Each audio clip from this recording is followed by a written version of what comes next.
In the third stage of trauma work, you might feel resolved about the trauma. You might be able to talk about it comfortably, but you might be having intrusive ideas, thoughts, images that bother you. The example I use in the book is this guy had a secret affair for 18 months and his wife found out about it. And so for her, just the word affair, after a while, she was resolved with it. She loved him again. They were back as friends and lovers. She was trusting him more, but every once in a while, she'd have that flood of rage that thing had happened. It's a state that she didn't like. She understood it. She knew that her story of moving forward and creating a better marriage was happening, but still that would happen. And so there are lots of activities that we use where we're finding ourselves being triggered, and we notice a trigger and we send ourselves into another state. In behavioral therapy, that's called exposure and response prevention, ERP. It's a form of cognitive therapy.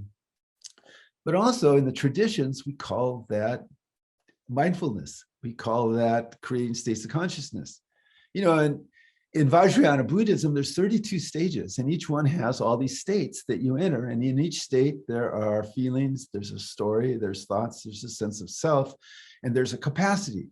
And those of us like you and me who've done contemplative work for decades, we've had many of those experiences. And so the third stage is creating a new habit of when the rage comes, to send myself into a state of gratitude for the fact that my husband and I dealt so well with this, and that we moved through, and now we have a marriage that is deeper as a result of this. And I have an understanding of him and myself that's deeper. Now, the emotions associated with that are not rage. They're gratitude. They're a sense of expansion. And so she practices that new state. Can we go deeper on this for a moment? Because of course. Do you teach and transfer the practice as simply use the arousal, the trigger of that memory to pivot into a different state? And or do you teach, enter the new state and then look from the new state at the trigger to transmogrify the energetic content, almost to compassionately love the experience because of what it enabled later? Which of the above, or how else are you teaching that approach? Both of those. When you learn how to generate a state, it's just you're learning how to generate a state. The HeartMath people are genius at this. And so you practice that. Say you practice a core HeartMath exercises, practicing gratitude or practicing a sense of divine love. So you practice that 5 or 6 times a day. And after a while, you can elicit gratitude almost at will. So then there's a trigger. Trigger is that flood of rage.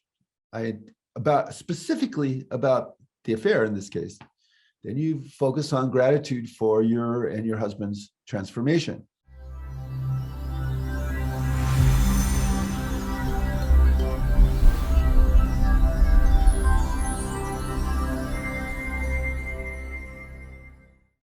Along with our website at portalsofperception.org, Portals is also available on YouTube and on all podcast platforms, as well as social media.